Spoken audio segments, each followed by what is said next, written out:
Ik nodig uit op het podium de onderzoeksauteur die bekend is geworden van de bestseller over 11 september. 9/11 Synthetic Terror, made in USA. Ook vanavond is het onderwerp synthetische terreur. Terreur afkomstig van de staat. Dames en heren en alle informanten van de AIVD. Webster Tarpley.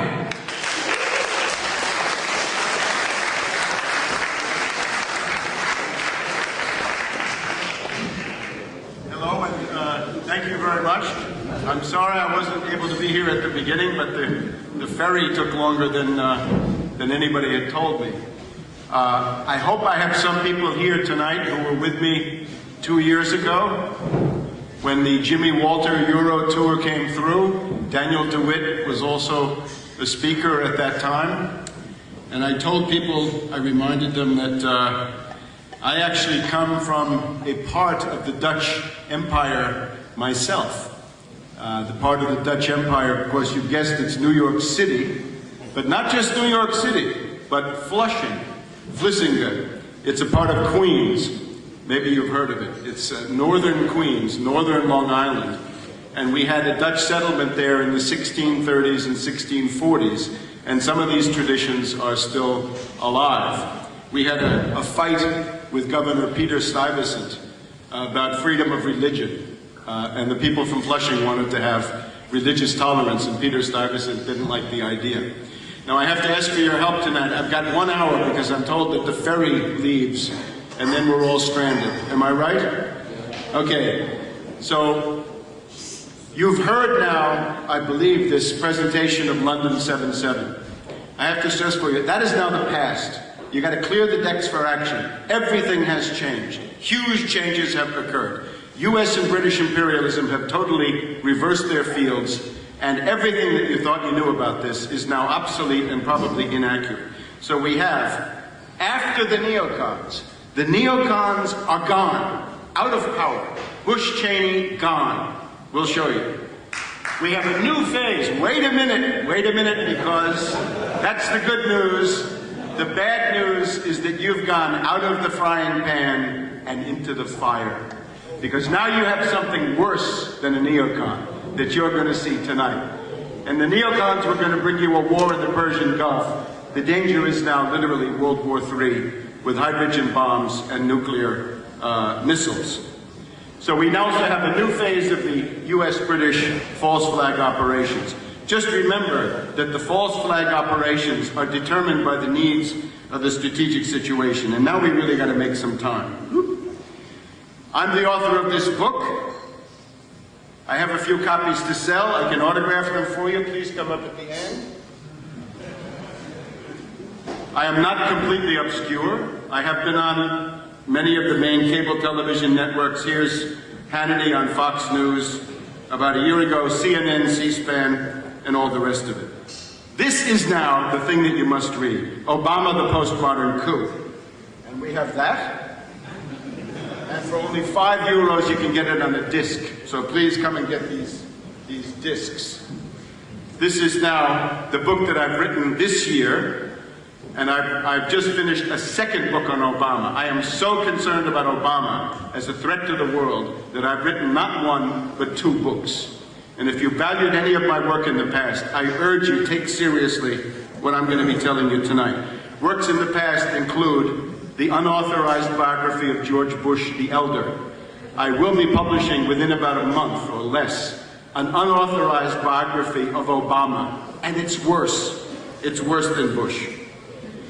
I represent an organized political force. It's a faction you may not have heard of. It's called the Pumas. See the Puma? This is a faction of the Democratic Party, which is anti-Obama, anti-elitist, anti-banker, and anti-Obama, and in favor of New Deal traditions, the traditional Democratic Party. This is a group that has come into existence in the past 6 or 8 weeks. It's called the Pumas. I urge you, look at some websites like puma08.com. Now, you know my theories on state-sponsored false flag terrorism. I think the terminology used in the film you've just seen is drawn from this to some extent. The patsies, the moles, and the professional killers or the technicians. The patsies, of course, the dupes, the useful idiots, those poor guys from Leeds who were made into cannon fodder that day in London. The moles, the private network infesting the government, and then the technicians, the professional killers who really can create these things. It's run from a privatized command center, and it depends on the brainwashed world of the controlled corporate media. Government resources are used to help create terrorism. They are accessed through drills. Now we've got to look a little bit about the history of it. For quite a few centuries, the superpower of this kind of intelligence work was here, the Venetian Republic. The Venetian Republic. And I've written about that in another book, Against Oligarchy, where you can see, at least to some extent, the Venetian lion and the Venetian basilica. It then transferred itself to England. There's a continuity from the Venetians to the English. And here's Queen Elizabeth I, the flower portrait. I don't know if you can see it. She was so proud of her intelligence agencies that she had eyes and ears painted on her dress. Do you see it? Eyes and ears? And a huge snake on her arm. So this is the English intelligence services. The most famous false flag operation in recent history is Guy Fawkes. I hope you know the gunpowder plot. If you've ever been to England, November 5th, it's a holiday. It's the basis of the whole national ideology. And here's Guy Fawkes. He's supposedly about to blow up the Houses of Parliament. Now, the trick here was, this is a false flag. It's actually organized by government ministers. But they say that this guy is a Catholic. So they want to target Catholics. They want to target the Pope and Spain. So they make sure that he's a Catholic and his group are Catholics. The transition from London, from Venice to the British is what you see here. See the Venetian Canal? Here's a Venetian canal. And here's St. Paul's Church in London. The transition is the Venetian intelligence methods moved to England, and with them moved the false flag. So that whereas once we had Venice as a center, here's the Bank of England. We can think of the Bank of England as being the current center. Now, they went through phases. It changes, and this is what I'm driving at here. Not so much the details, but the fact that this changes. In the first half of the 19th century, the typical false flag terror operation would be somebody like Mazzini. Working for the British, he's an ultra-nationalist. He had a stiletto on his desk. He'd stick you with a stiletto if you said something he didn't like. So this allows the British to organize a whole series of operations over decades and decades and decades, up until about 1848, the revolutions. Then they have to change, a phase change in terrorism. We now have Bakunin, the anarchist. He's not a nationalist, he's an anarchist. And then we get a whole series of assassinations carried out by anarchists. You can kill a Russian Tsar, try to kill Napoleon III of France, or try to kill an American president. Here's an anarchist. This is Czolgosz, mentally disturbed anarchist, recluse, and patsy. What did he do? He assassinated an American president, McKinley, shot twice in 1901. There he is. He's got his pistol, he's shooting the president. So decades and decades and decades of terrorism under anarchist cover. This is the case officer who controlled Czolgosz. Her name is Emma Goldman. She was operating for them in Poland and then moved to Chicago. Now, there was an attempt to kill Franklin D. Roosevelt in 1933, carried out by an anarchist still. Here's the mayor of Chicago, Mayor Chernak. The way this assassination attempt went, it was bungled. This man was killed and Roosevelt survived. But the intent, of course, was to kill Roosevelt under anarchist cover. Now something has changed. 1963. What's this? Is he an anarchist? No. Is he a nationalist? No. He's a lone assassin. So now a big change has occurred. A big change. Instead of nationalists and anarchists, now we have a lone assassin. Is he connected to Cuba? We don't know. Is he connected to Russia? We don't know that either. But he's Lee Harvey Oswald, and this is a whole period of terrorism in the 1960s. Now, later in the 60s, you know the names of the Red Brigades of Italy, the Baader-Meinhof group, the Red Army faction of Germany. These are terrorists inside the United States. This is Bernardine Dorn and Bill Ayers. They're leaders of a group called the Weathermen. The Weathermen are terrorists inside the United States. It just so happens that these are the two closest friends of Obama today. This is the social circle of Obama in Chicago. These people, of course, are older. It's almost 40 years since these mugshots were taken. But Bernardine Dorn and Bill Ayers, and in particular, this guy here, they're both professors. They've both got tenured professorships. And he is a top foundation operative in the Chicago area who made Obama's career possible by giving him the most important job he ever got. Time goes on. We have the conflict between Kissinger and Aldo Moro of Italy about the role of the Communist Party in the Italian government. And at that point, the Red Brigades come in. These are, again, left-wing terrorists, like the Weathermen, like Baader-Meinhof. We're now in an era of left-wing student terrorism who talk about Mao and communism and so forth, but are actually run by NATO intelligence. So here's Moro. And I wrote a book about this. You can see, the point of my book was to say, wait a minute, forget the Red Brigades. This is the British. This is NATO intelligence. NATO intelligence. The US and the British. Who killed Aldo Moro? Well, you can get an idea. Then the gears changed, unfortunately, but the internet cafe situation in this town is not so great, so I couldn't find the Black September. But now we get into Arab terrorism, but not religious, not Islamic, political. A new phase again, another new phase. How about this? This is now the assassination of Sadat in 1981 by people who are Arabs, but not political. They're now religious. These are Muslim fundamentalists, so-called, but always working for Western intelligence, whether they know it or not. And now another change, completely different. American right-wing men who don't like the government, right? Oklahoma City, Timothy McVeigh. Sorry about the lack of a picture. You get the idea. Terrorism cannot be continued in the same mode without making changes. You cannot be Johnny One Note. You must modulate. You've got to reverse the field every now and then, or it gets to be impossible. Now, we're accustomed to living. For the past 7 years, we live in the world of this.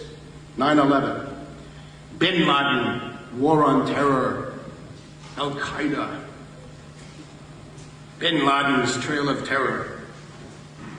And of course, we know the fraud of all this. We know of the story of the controlled demolition. We can see the molten metal coming out. You can see, again from close up, the molten metal coming out of the buildings, the thermate or thermite reactions being used to prepare the collapse of the buildings because they'd been prepared. And the main pillars in the buildings were cut. Look how neatly they were cut. They would cut on a sliding path so that the top of the building would slide off the pillars and start going down. And they were neatly diced into segments that could be put on trucks. We know the fraud of Building 7. Here's the charming lady from the BBC saying the 47-story Building 7 Salomon Brothers building has collapsed. Now, wait a minute. That's it. She's not a New Yorker. She doesn't know what she's talking about. There's the building right there, and she's telling you it has collapsed. 23 minutes before the fact, That's really getting on top of the news. How about this one? The Pentagon. A Boeing went into that hole. These windows are intact, but the Boeing disappeared there. And there's even barriers here in front that are still standing up. And at Shanksville, another Boeing went into that hole. Why don't they bring it up? Well, there's a mine, so bring it up. No, can't do it. Okay? So this has now reached the point of absurdity. And above all, it's reached the point of diminishing returns.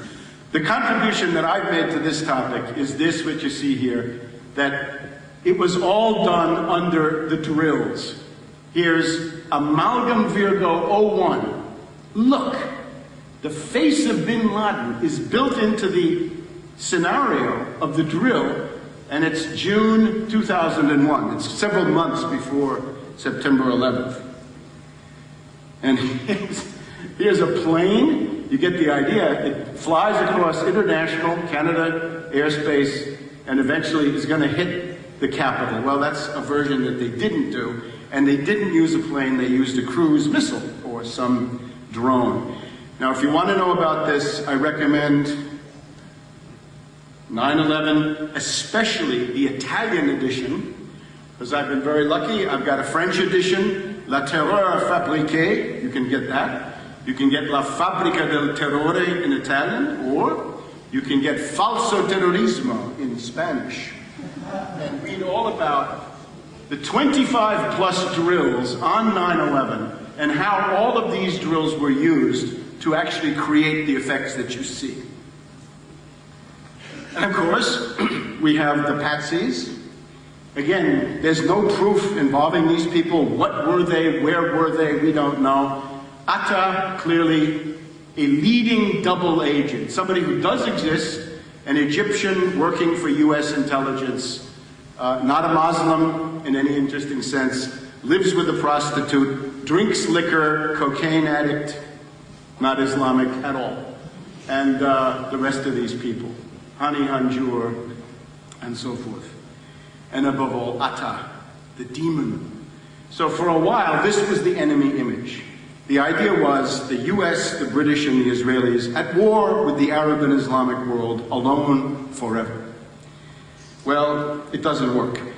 And now we have bin Laden. Here's a bin Laden from 2004.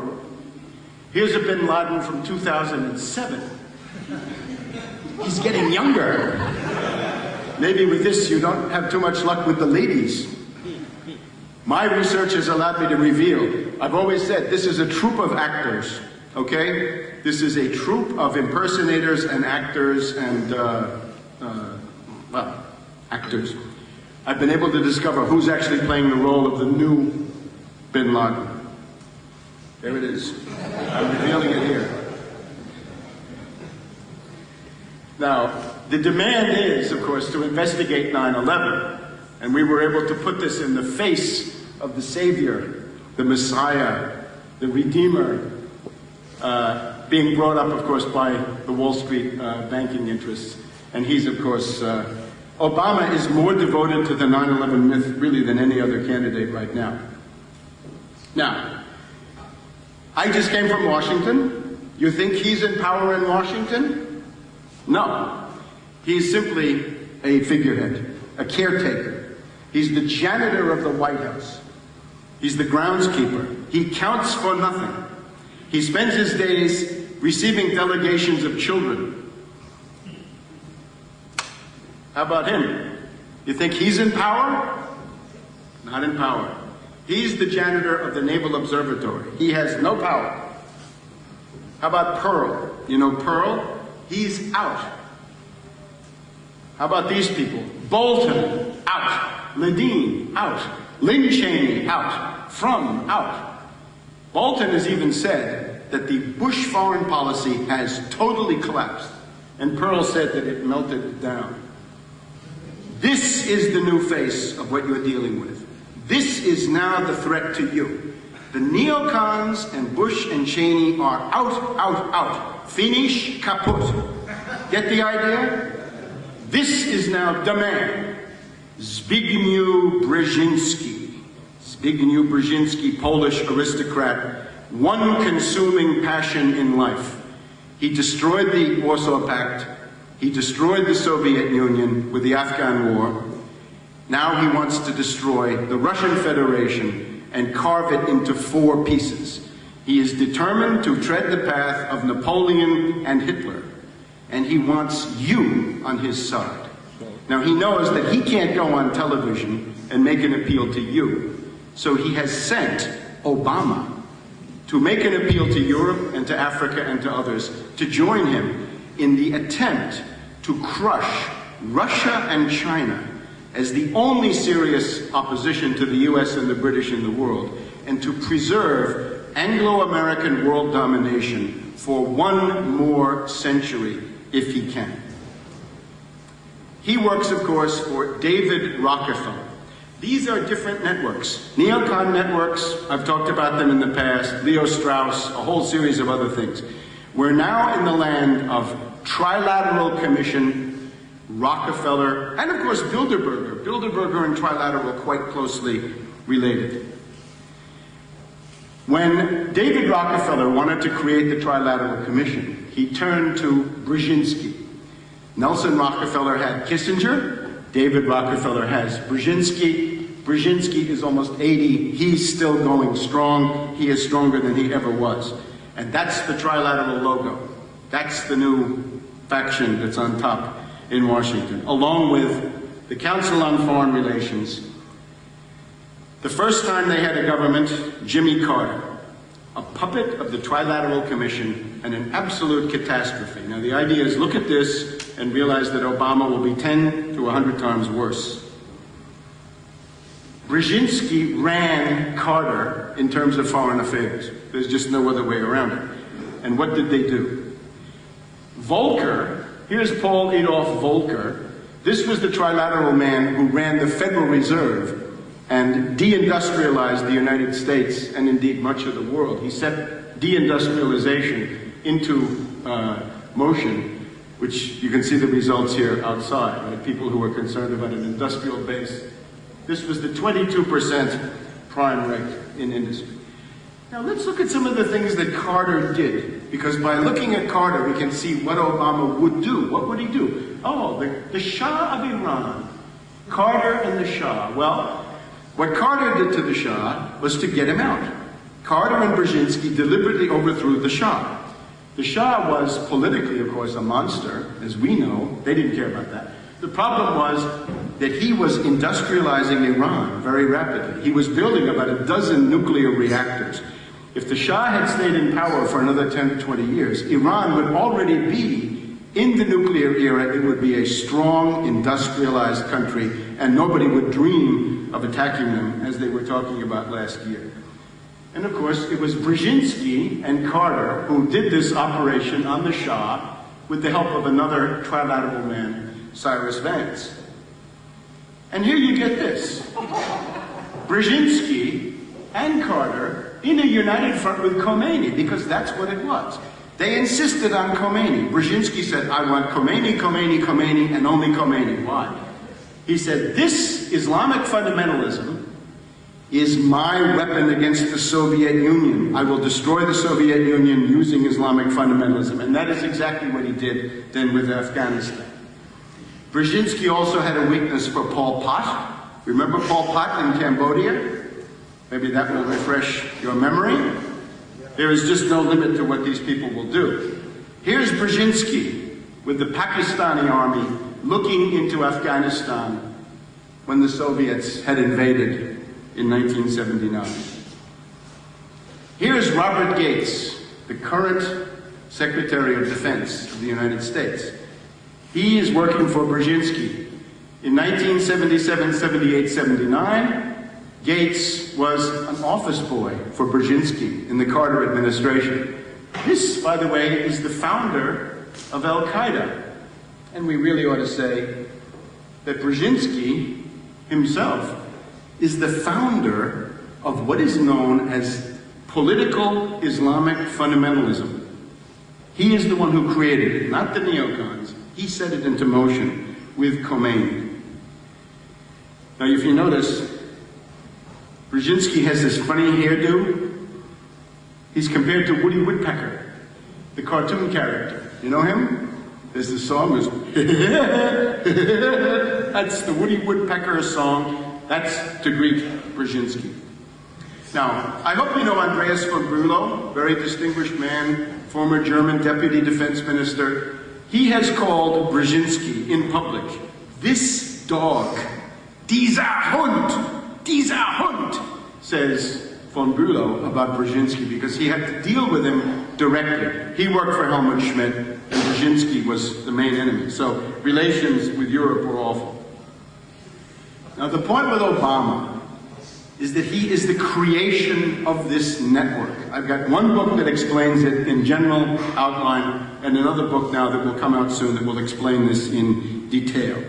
He has been prepared as a puppet by these networks. Notice also, you have probably been told that Obama is the peace candidate. He is not. In the Democratic Party debate in Chicago, in the middle of last year, about a year ago now, Obama demanded an invasion and bombing of Pakistan. Not Iran, but Pakistan. And we'll see the reason why. So Obama was isolated. Clinton said no. McCain said no. Bush said no. Obama said yes. And this is now what's happening. U.S. policy is what Obama demanded, because Brzezinski is already running the show. The other person who is decisively running Obama is, of course, George Soros. So we have Rockefeller interests and Soros interests, and this constitutes the Wall Street group, Goldman Sachs and others, behind Obama. Now you do have McCain. The problem with McCain is this. If you want to give imperialism a facelift, is this the way to do it? A little cosmetic surgery for imperialism? Probably not a good idea. McCain is obviously, if he ever got to be president, he would be a transitional figure. He'd be a little bit like Ratzinger. Ratzinger is not going to be around forever. Neither would he. He'd be a one-term president. He'd have a Democratic Congress to deal with. I think he'd be paralyzed. I think there'd be gridlock. And I think that may be the best thing we can actually get right now, is gridlock. Now remember Samuel Huntington, The Clash of Civilizations. Who's Samuel Huntington? He worked for Brzezinski. Back in the Carter administration, Huntington worked on the staff of the National Security Council for Brzezinski. Brzezinski writes his own books, Second Chance. This is a study of how everybody in the world needs to get dignity. Dignity means if you're a Basque, if you're a Kosovar, if you're a Tibetan, if you're in Belgium, if you're in Ostfriesland, anywhere in the world, American, Indian, you have to get a micro-state or mini-state for you. It means the destruction of Russia, China, and just about everybody else. That is what Brzezinski calls dignity. The other one is the choice, similar themes. So he's extremely active. The essence of Brzezinski is Strangelove. He does not go on television anymore because his television persona is so heavily influenced by Dr. Strangelove. And that is indeed what he is. There's Brzezinski. Almost 80, one obsession.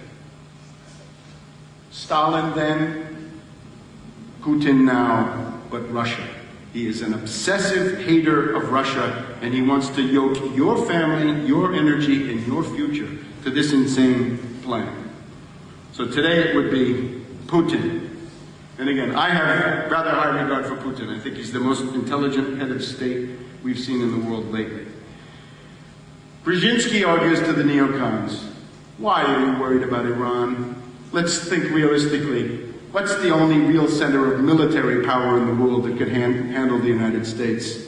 It's the Kremlin. So focus on Russia. Now the other problem, of course, in the Anglo-American world, we have tremendous economic crisis. I can't go into this as much as we should. We have a banking panic. That's Northern Rock. We just had Bear Stearns. We now have IndyMac. We have a constant rolling banking panic. The mentality of banking panic is in the minds of the people. The dollar is dying. That's why I'm so poor. I'm selling my books because my dollars are worth nothing, and what have you. You're also living through dollar hyperinflation. The price of gasoline and food in the United States is now astronomical. I've written about these themes too. Surviving the cataclysm. This is what's happening. See the Federal Reserve? There's a banking right? The krach.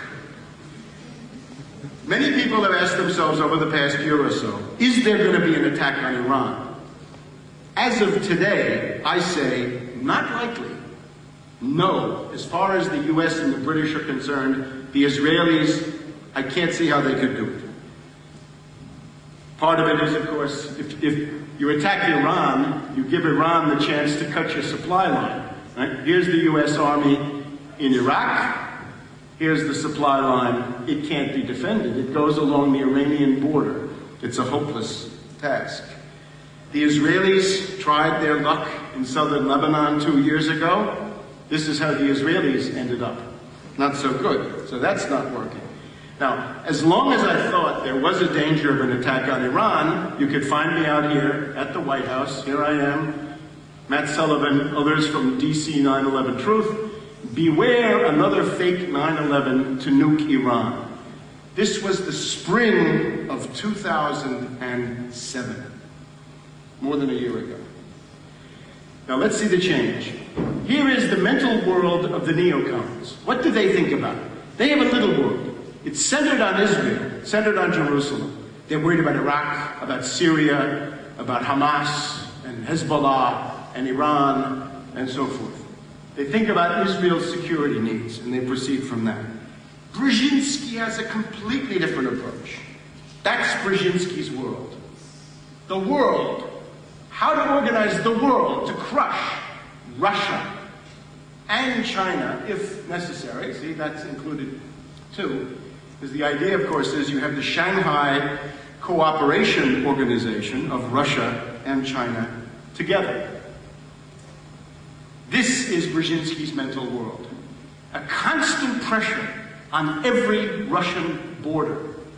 Wherever and wherever possible, he wants to cause trouble for Russia, and notice he wants to recruit China to be part of it. He'd like to recruit Japan to be part of it.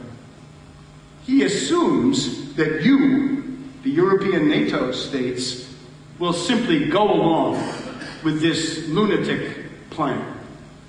This is, again, a recipe for World War III. Brzezinski's mental world, leading to the encirclement and breakup of Russia. Now, in the Middle East, of course, they have a plan. It's the Bernard Lewis plan. They all share this, to create Kurdistan, to divide Iraq into three parts, Kurdish, Sunni, Shiite. Notice for Iran, eventually, they'd like to carve Iran, Afghanistan, now it gets interesting. Carve Pakistan, see it? Pashtunistan, Baluchistan. To begin carving Pakistan, but they've gone further. This is now the operative scenario. Divide Pakistan into all of these different countries. Now, why? Why Pakistan? Not Iran, but Pakistan. It's 3 times bigger. They have nuclear weapons, but why pick on them? Is it because of bin Laden hiding in Pakistan? Is it because of Al-Qaeda? No. It's because Pakistan is a Chinese ally. Anybody who's friendly with Russia or China has got to be destroyed in the brave new world of Brzezinski. So with that, we're going to use, and this is now going to happen in the next couple of weeks at most, there's going to be an invasion across this line. See it? The border between Afghanistan and Pakistan.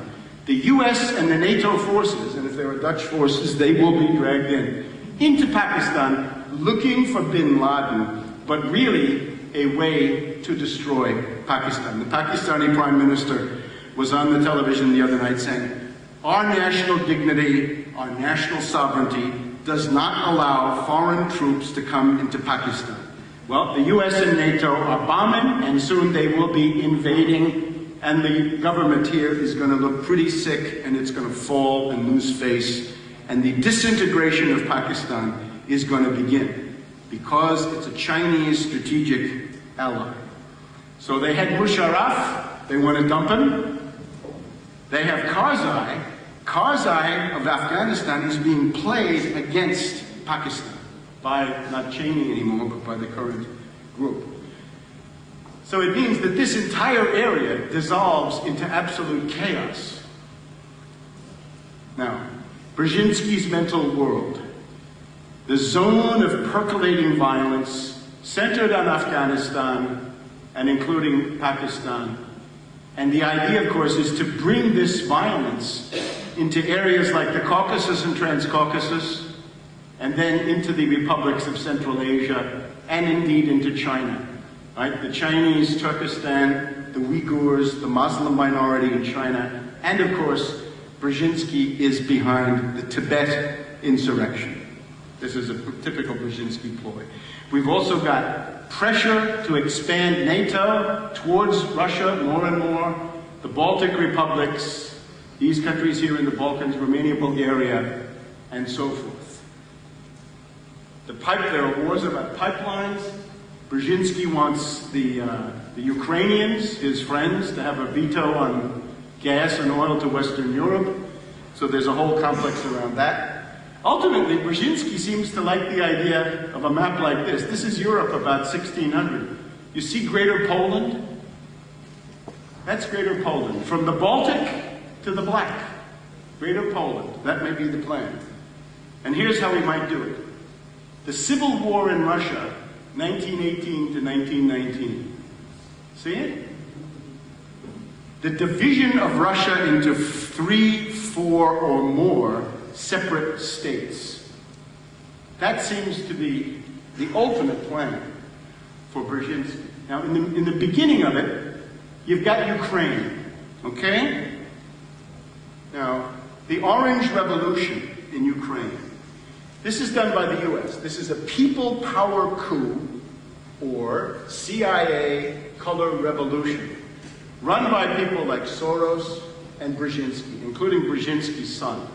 So here we have, this is what you see with Obama, it's the same method. Swarming adolescents, callow youth, feckless youth, young people who know virtually nothing, but you give them some flags, you give them some drugs, maybe some money, they come into the square and they oppose the Russian candidate for president. It's a rent-a-mob or a dupe-a-mob. Obama's now going to go across Europe and try to make speeches like this. He wanted to have this at the Brandenburg Gate. He's not going to get it.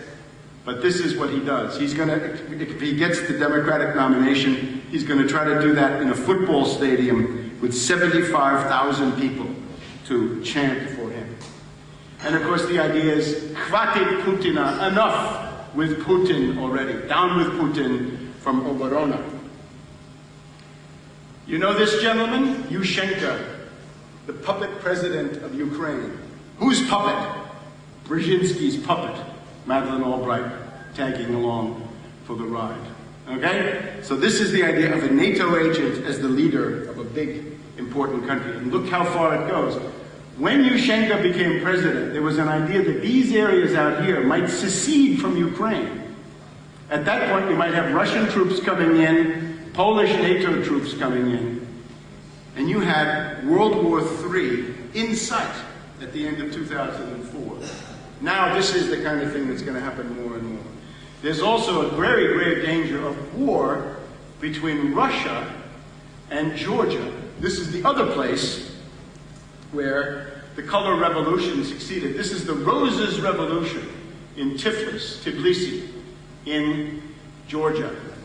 So you get the idea? Brzezinski plays on a much bigger stage than the neocons. And of course he's an expert, the ethnic labyrinth of the Caucasus and sub-Caucasus, Trans-Caucasus, Georgia, but the breakaway regions and this entire crazy quilt.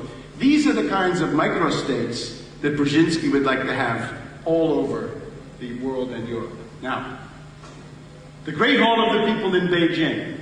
This is a target for Brzezinski. Why? Because you've got Russia and China together, and you've got to go after them somehow. China may be the weakest. How do you attack China? Brzezinski says, not by bombing them, but through Africa. How through Africa? Well, take the Sudan. This is a country that has lots of oil. China gets about 7% of its oil from Sudan. Now we have a huge campaign against the government of General Bashir because of Darfur.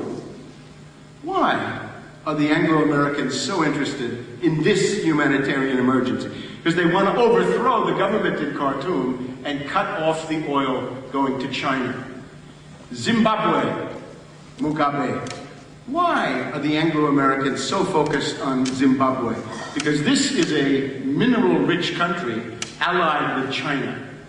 You've got Al-Qaeda. I have to tell you, I'm on the Algerian radio a lot. L'Algérie, Radio Algérie, has invited me on to talk about Al-Qaeda, and I tell them, Al-Qaeda has been sent into your country by the US to destabilize your country.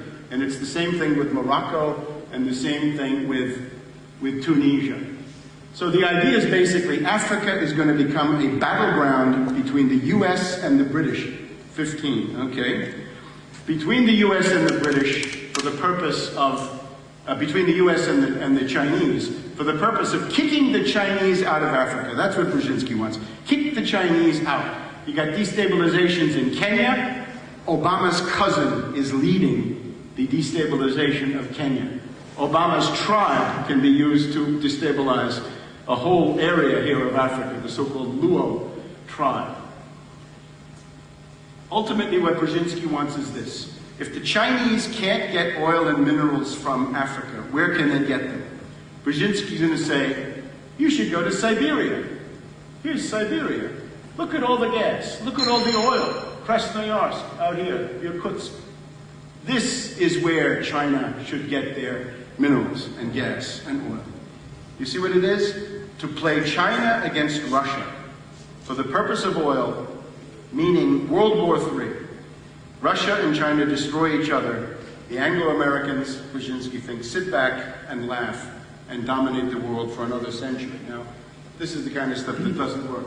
Here's the border between China and Russia. Out here, of course, much oil, very few Russians.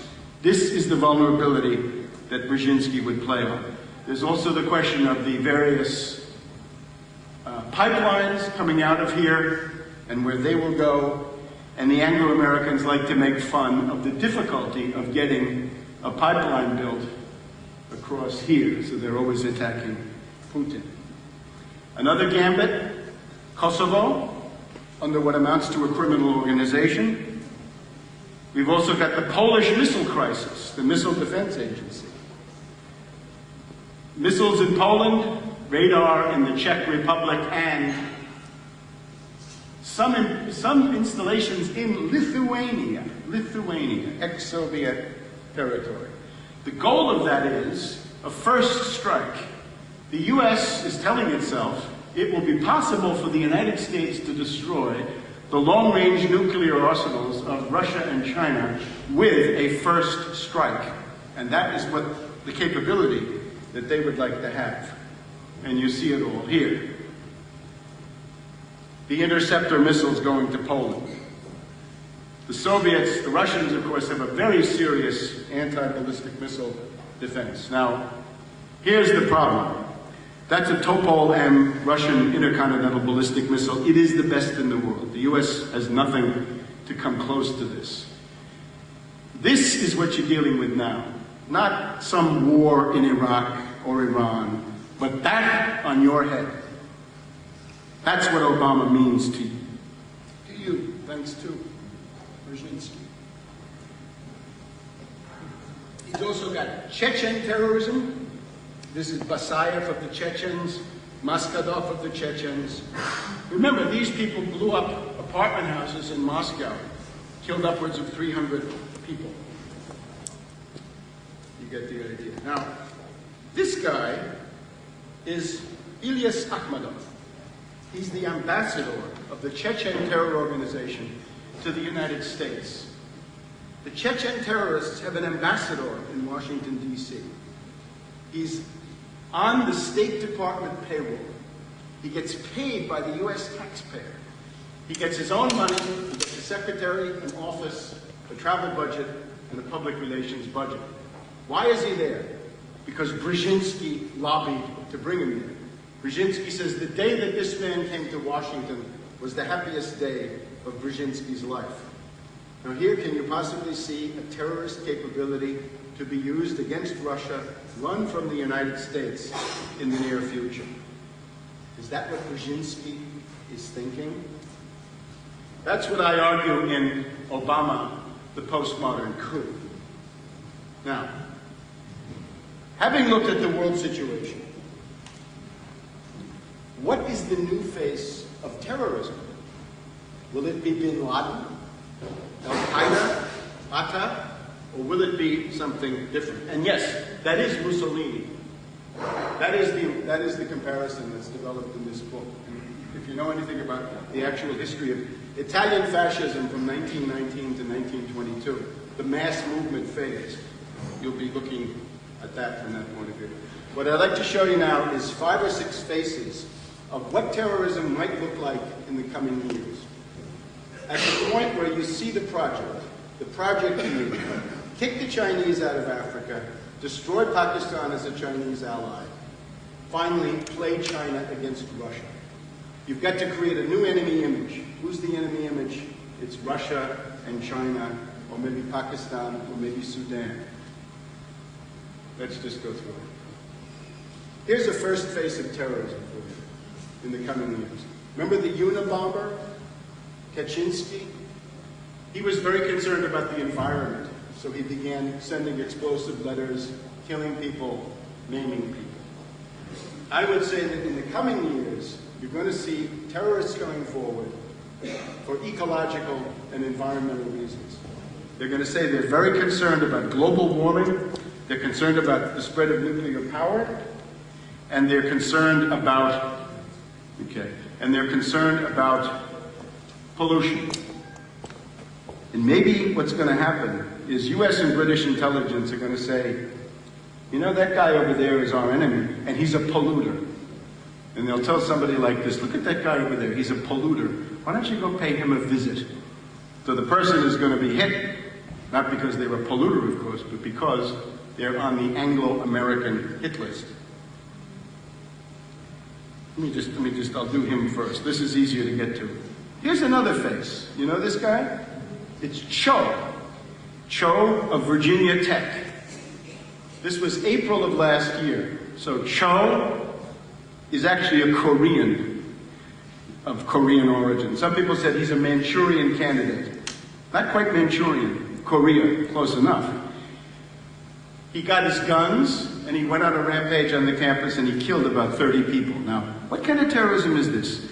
A student, psychotic, but a student. What is he? Korean, Chinese, I don't know. Looks to me like he might be Chinese. What we're doing now is building up the memes. If you did any work on 9/11, you know this expression, the memes of a myth. The memes, the building blocks, the elements, like with bin Laden, it's got to be that he makes speeches, he's in a cave, and a laptop. So what are the memes here? Chinese face, a killer, a student. Student terrorism. Haven't had that in a long time. Could be coming.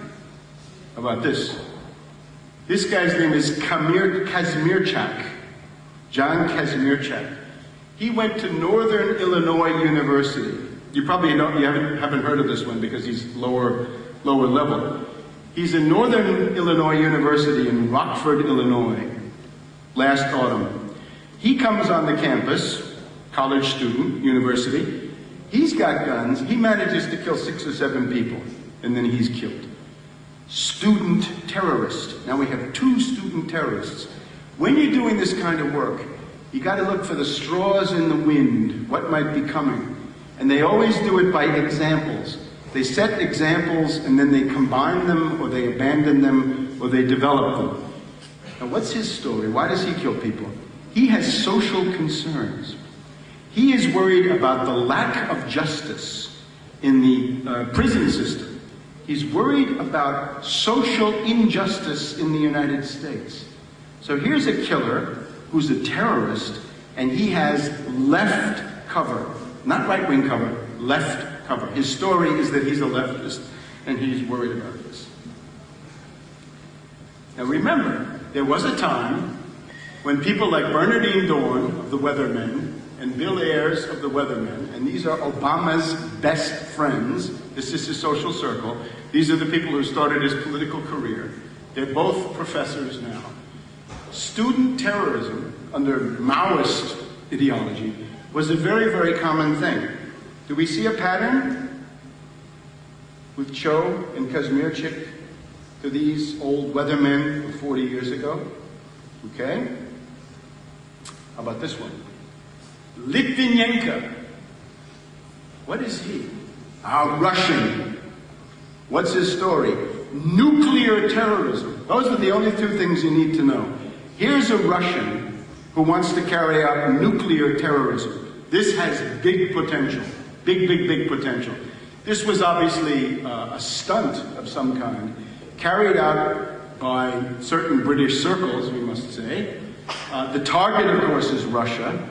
You're supposed to feel that this man was poisoned by the Russians. That's not certain, by the way. It's quite possible that he might have been mixing something up and things went wrong. And the story that you were told is not the story that was really planned. But they did contrive to direct this against Moscow in some way. But just think now, Russian terrorism with nuclear materials.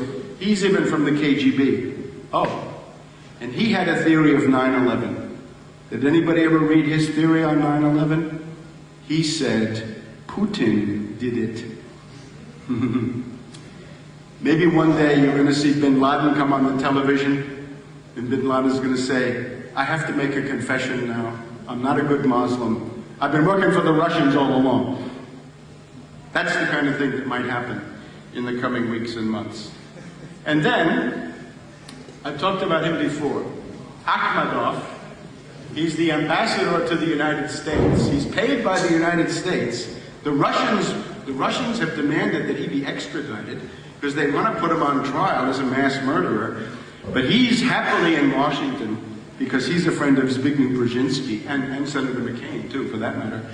And you've got to think about all those other little nationalities, again, from the Basques to the Tibetans to the Kosovars and so forth, and how many possibilities there are to make a whole, what do we have, 1 minute? 4 minutes, okay. A whole thing. Now, let's just go back. You want to see the face of terrorism, think of the memes. Ecological terrorism carried out by well-educated Americans, but crazy. Student terrorism, but with a social agenda, left-wing concerns, the lack of social justice. Chinese killers on the loose. Now, how about these two appear, instead of appearing separately, they appear together, or several people like this appear at one time, or several people like that appear at one time. Right? Maybe somebody like this shows up with something much more powerful. This could really get ugly. I mean, there's no limit to what could be done. And then again, the whole world descends into chaos thanks to the efforts of people like this. Brzezinski would tell you, if you asked him, he does not plan to have a war between the US and Russia or China. He's basically saying, look, back in the 1930s, the British had to deal with Hitler and Stalin, and the British approach was called appeasement. And appeasement actually is the word, although it's maybe not an accurate word. The British approach to the 1930s was build up Hitler, encourage Hitler, but encourage Hitler to go east. Play Hitler against Stalin, and destroy both of them that way. That was supposed to be the British policy. The problem was that in doing this, they made Hitler strong enough so that he actually went west before he went east. And this was beyond the British control. So here is an example of a strategy of playing this guy against this guy. It's the let's you and him fight. It's the der lachende Dritte in German, you say, the tertius gaudens in Latin, the third party who stands and laughs while the other two fight. And the idea is that Brzezinski imagines that this time it will succeed. Well, this time it didn't succeed so well, did it? And of course, it had to be Roosevelt to come in and bail out this entire situation. Your man Bruegel has put on the canvas the prospect of our world under this kind of policy. I'm convinced this is a policy that will blow up in the faces of the people who make it, leaving us with the triumph of death, as Bruegel saw it. That's basically us down there, looking out over this panorama of devastation.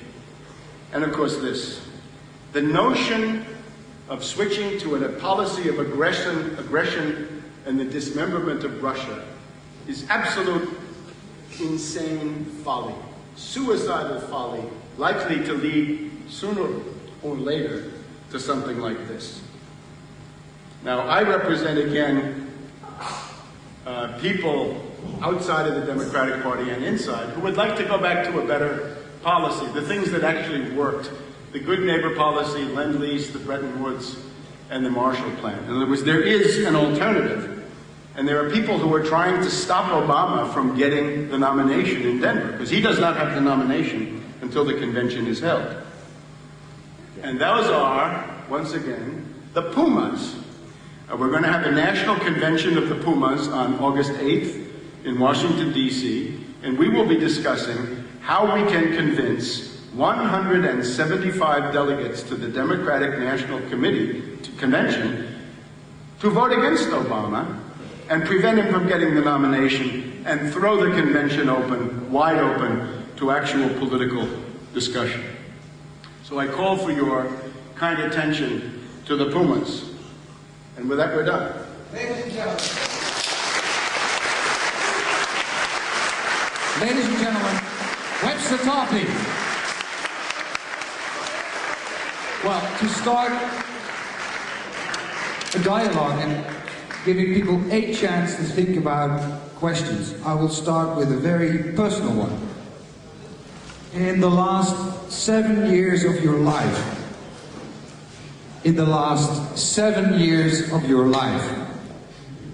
did you ever fear for your own life by sharing the knowledge you have? No, because I don't think there's any point. In this business, one of the things you cannot do is take counsel of your fears. There's a proverb in English that cowards die many times before their death.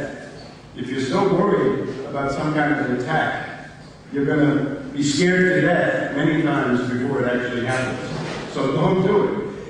The other question is, I've now gotten to the age where I've become aware, as I knew when I was younger, that, eventually we all might die anyway. There's a wonderful phrase from Plato. He's recording Socrates. Socrates says to the judges, judges, if I could walk out of here and be immortal, I might be afraid of your death sentence. But since I can't do that, it's not so terrible what you're planning to do to me. So Socrates, on that basis, kept up his principled opposition to the Athenian court. So I recommend, don't worry about that. There is a movement. If you think you're isolated, you're not. There is a worldwide movement. The 9/11 truth movement that there was is basically gone. About half of the movement ran off with Ron Paul, who turned against 9/11 truth. He was never interested in it. He denounced 9/11 truth and told people they should stop asking for 9/11 truth, that it was an embarrassment to him, that it was preposterous. So that was Ron Paul. And then we had Dennis Kucinich of the Democrats, who did pretty much the same thing in his own way. And as a result of that, the 9/11 truth movement has essentially subsided into very little. Also because the world's strategic reality has totally changed.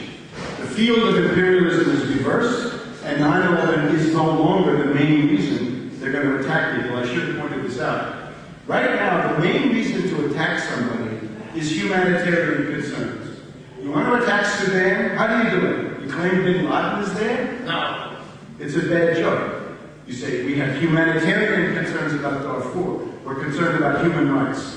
You want to attack Burma? They do. They want to attack Burma. They say, wait a minute, the junta in Burma is not delivering the humanitarian aid the way they should.